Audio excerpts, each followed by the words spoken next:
All right, today's video is in my car, and we are going to be talking about traveling with kids. Are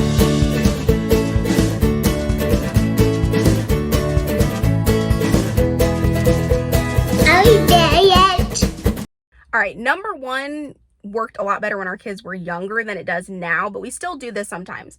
Travel at night. So when our kids were young, we would let them play during the day, and one of us would be at home watching the kids, and the other person would sleep. And then that would be the person that drives first at night. And we would leave at like between 10 o'clock and midnight when the kids were like well asleep.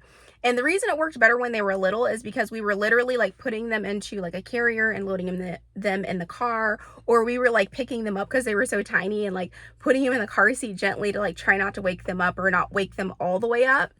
Now that our kids are older, it's hard to do that because we have to actually like wake them up. Our oldest is 14, so it's not like we can like pick her up and load her in the car or anything. And our youngest is 6, and he's still kind of tiny, but not as tiny as like when they're like 1, 2, 3 and babies. It's really helpful to travel at night because this prevents several things from happening. I don't know about your kids, but our kids are constantly saying they have to go to the bathroom when they're bored. They do not have to go to the bathroom. They're just bored and they want to get out of the car, especially when we go on long road trips. I think our longest trip was 22 hours that we took, and we did break it up, of course. We didn't drive straight for 22 hours. Stopping for snacks. That's something else when we travel during the day. Everybody wants a snack.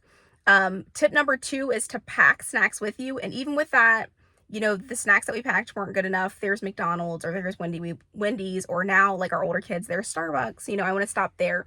And so traveling at night just kind of prevents all of that. You can get to your destination. You don't have to stop a billion times. And we try to, when we can, travel at night if we can. But like I said, now it's less. Number 2, as I said, pack snacks. What we do is we literally put a whole cooler in the car. I will put ice in there. We'll put drinks. I will put lunch meat and cheese in there. I will usually pack little boxes if we leave early in the morning that are filled with breakfast for everyone, or if we're leaving in the evening, it'll be filled with dinner for everyone. And then sometimes what we do is we pack each kid a snack bag. And since they're older now, it's like, listen, these are your snacks for our trip. This is enough to last the whole trip. If you choose to eat all of your snacks in the first 30 minutes of this trip, there are no more snacks. You can like beg your siblings for snacks. But literally, if you eat like a whole lunch bag full of snacks in 30 minutes, like, I don't know what to tell you. But that helps that we aren't stopping a ton again, and it saves us money. So eating out is what we found to be one of our biggest expenses when we travel. But anyways, if it's a destination that's not like an amusement park like Disney World and we're going to the beach, even with that, we were spending a lot of money just like eating out on the way and then the way back, and then also when we were there. So packing snacks and meals really helps, because usually now that our kids are older, when we stop for a potty break, somebody will stay behind and fix sandwiches for everyone while the other people are running in the restroom, and then we'll distribute sandwiches and have like chips. And we've even done this for dinner. When we left Disney this past year, what we did is we fixed breakfast at the resort, and then we ate lunch at a restaurant, and then we packed sandwich stuff so that on the way back home we ate like a lunch dinner sandwiches and stuff, and we had chips and cookies and fruit for the kids to eat while we were driving. But it just makes it easier and is a better use of your time, so you're not stopping every 5 seconds. Now, I've been talking about driving because we drive everywhere. We have not taken our kids on an airplane yet. That is in the future plans, but that's another way to help save money when you're traveling, is to road trip. And I know that sounds super intimidating. When we tell people we drive everywhere with our 4 kids, they think we're nuts. Our youngest that we've traveled with is a 2-year-old, and has not been really as difficult as I feel like everyone always thinks it is, or they insinuate it is. And then older kids, of course, are easy because they can take care of themselves and they're pretty chill. That's number 3. And along those lines with fuel prices, try to use your fuel rewards when you travel. That saved us a lot of money. Getting gift cards when you go to Sam's Club. Sometimes they do have those fuel gift card packs. That has saved us money in the past. So definitely check into those things. All right, now we're on number 4. And number 4 is to map out any sightseeing things that you want to do along your road trip.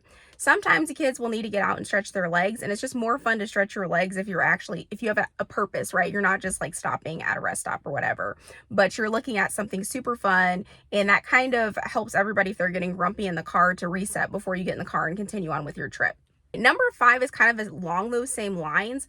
Plan your stops. So map your route and then pin all of the restaurants if you want to stop and get something to eat, rest stops, gas stations that typically have nice clean bathrooms, like Buc-ee's is the first one that comes to my mind, so that you don't have to search that while you're driving. You already have the stops there, so if someone has to go to the bathroom or everyone needs to stretch their legs, that's already on your map. Okay, number 6, stay at a resort if you can. So I know that sounds like it would be more expensive, but if you stay somewhere that has a full kitchen, you can eat the majority of your meals at the resort or at the Airbnb. All right, we are gonna go fly through these next few ones because my kid's almost done and I received a phone call. But so that last one was stay at a resort. What we do is we eat all of our meals at the resort or Airbnb if that's where you're staying, and then we choose like a couple that we eat out just to save money. The next one is to search for free events in the area that you're going to go to. So most cities have like a city website where you can go and you can search the upcoming events for the duration of time that you're going to be somewhere.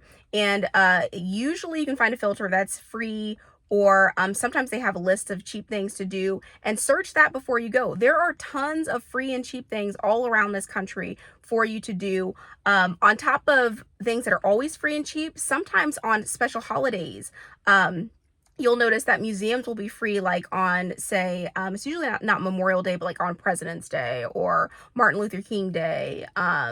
Sometimes you can find deals where you can get entry into museums free. There are also some cities that do like museum weeks where this whole week, like all the museums in their cities are free. So these are great times to travel to save yourself a lot of money when you want to do those things like go to museums or go to zoos and things like that.